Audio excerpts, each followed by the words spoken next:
Congratulations, one draft down, only 3 to go. As I said earlier in the course, an important part of the writing process is reflection. Before jumping into your second essay, I encourage you to take a few minutes and reflect on the first one. What went well as you were writing? Was there a brainstorming activity that you found helpful? Did you find a topic that you enjoyed? Don't dwell too much on what you struggled, but do note it. If you left the essay too late in the week or didn't ask questions that could have helped, try to adjust your process this time around. Try new brainstorming activities or writing strategies.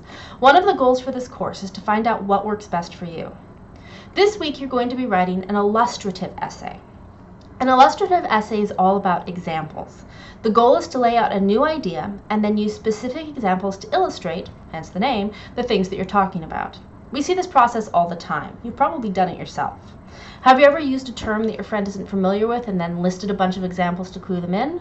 Or read about a new type of something and then includes a listicle of pretty pictures to show you what the author is talking about? That's illustration. Your fairy tale readings for this week are a prime example. Unlike the past sections we've read where you have different versions of the same story, this week's selection has a collection of different stories that all share something in common. The main character is a trickster. A trickster is a specific type of character or archetype that pops up in literature and mythology from around the world. Loki, Coyote, Raven, Hermes, Kokopelli, all of these are examples of tricksters. They are characters known for their cleverness, their cunning, and their willingness to bend the rules when necessary. Tricksters are neither heroes nor villains. They tend to live in the gray areas. They tend to lack the noble heritage, strength, and glory of the traditional hero, but they're also not out to doom the world. Sometimes they even say it. As the introduction of this section of your fairy tales book points out, they are the underdogs who are often responsible for establishing a brave new world, one that's usually better than the one that came before. You'll have the chance to read a number of trickster stories this week as the editor of your book illustrates this category of character for you. You'll also have the chance to write about them in your discussion board. Your critical reading assignment this week also deals with tricksters, but where most tricksters fit into a predictable mode, in the essay Female Tricksters as Double Agents, Maria Tartar argues that we need a new category if we're going to understand a new mode of trickster, the trickster girl. Like Tartar, this week you will be identifying and naming a new category of story, text, or character, and then illustrating it for your readers. To do this, start by considering the stories and media that you consume and think about how it gets categorized. For examples, we talk about comedies, drama, mystery, and reality TV. But what do we do with those that don't quite fit? Well, in the early 2000s, a new term became popular, the dramedy.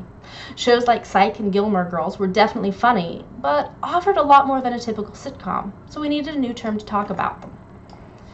Think about the categories that we use to talk about books, movies, TV shows, characters, songs, and even memes. Are there any gaps that you see? Any shows or books that you like that often get miscategorized or that you feel people just don't get?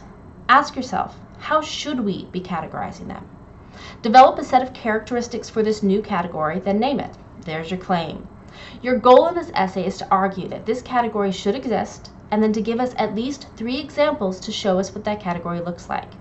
Set this up in your thesis. Then, remembering your broad audience, in your body paragraphs, you need to explain your examples and discuss how they fit into your newly minted category. You'll need 3 sources for this, but they can be primary sources that you'll use for examples, the TV shows for instance, or secondary sources. This essay is designed to stretch your creativity, so strive for originality. And as always, if you need help, ask. In addition to your draft, discussion board, and critical reading assignment, you'll also have a weekly writing exercise that will focus on organizing your ideas. Be sure to complete this before writing your draft. It will be a lot more useful that way. Do your best, and remember, I'm here if you need me.